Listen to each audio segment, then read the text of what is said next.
सत्य का पवित्र शास्त्र अप्रैल दिनांक 5। क्योंकि वे मेल की बातें नहीं बोलते, परंतु देश में जो चुपचाप रहते हैं उनके विरुद्ध छल की कल्पनाएं करते हैं। भजन संहिता 35 का 20 पद। आज के युग में हम देखते हैं कि मेल मिलाप के लिए कोई भी रुचि नहीं दिखाता, परंतु लोग आपसी मतभेद को इतना बढ़ा लेते हैं कि एक दूसरे के प्राण भी लेने से नहीं झिझकते।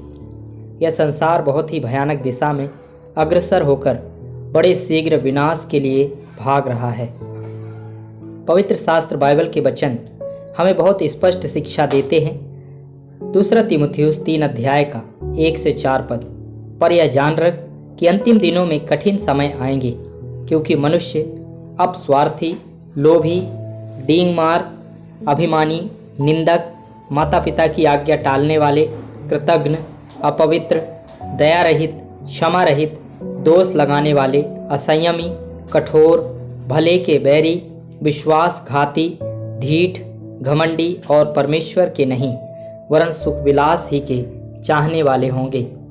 आज सभी देशों में सर्वोच्च हथियार तथा अत्याधुनिक अणु बम और सभी प्रकार के युद्ध के सामग्री की बहुतायत को देखा जा सकता है। हर देश अधिक से अधिक इन बातों के लिए ही अपना धन खर्च करता हुआ दिखाई पड़ता है। चारों तरफ लड़ाइयों और तीसरे विश्व युद्ध की बातें सुनाई पड़ती हैं। पिछले कई वर्षों से कई एक देश युद्ध में ग्रस्त हैं। मत्ती सुसमाचार 24 अध्याय का 6 से 8 पद। तुम लड़ाइयों की चर्चा सुनोगे, देखो घबरा ना जाना, क्योंकि इनका होना अवश्य है, परंतु उस समय अंत ना होगा। क्योंकि जाति पर जाति और राज्य पर राज्य चढ़ाई करेगा और जगह जगह अकाल पड़ेंगे और भूडोल होंगे। ये सब बातें पीड़ाओं का आरंभ होंगी। इन सभी बातों के बढ़ने का कारण मनुष्यों में बढ़ती हुई उन बुरी अभिलाषाओं से है, जो शारीरिकता को अधिक महत्व देता है और आत्मिक बातों को नहीं सोचता या नहीं समझता। याकूब की पत्री 4 अध्याय का 1 और 2 पद। तुम में लड़ाइयाँ और झगड़े कहाँ से आ गए? क्या उन सुख विलासों से नहीं जो तुम्हारे अंगों में लड़ते भिड़ते हैं?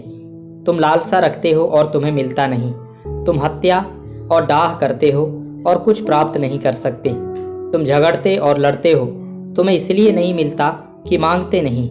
इस बुरे संसार में प्रभु यीशु मसीह ने हमें अपनी शांति के लिए राजदूत के समान रखा है, ताकि लोगों को सुसमाचार के द्वारा परमेश्वर से मेल कराएं।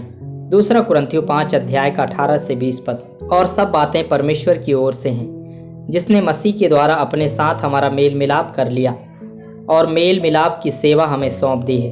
अर्थात परमेश्वर ने मसीह में होकर अपने साथ संसार का मेल मिलाप कर लिया और उनके अपराधों का दोष उन पर नहीं लगाया, और उसने मेल मिलाप का वचन हमें सौंप दिया है।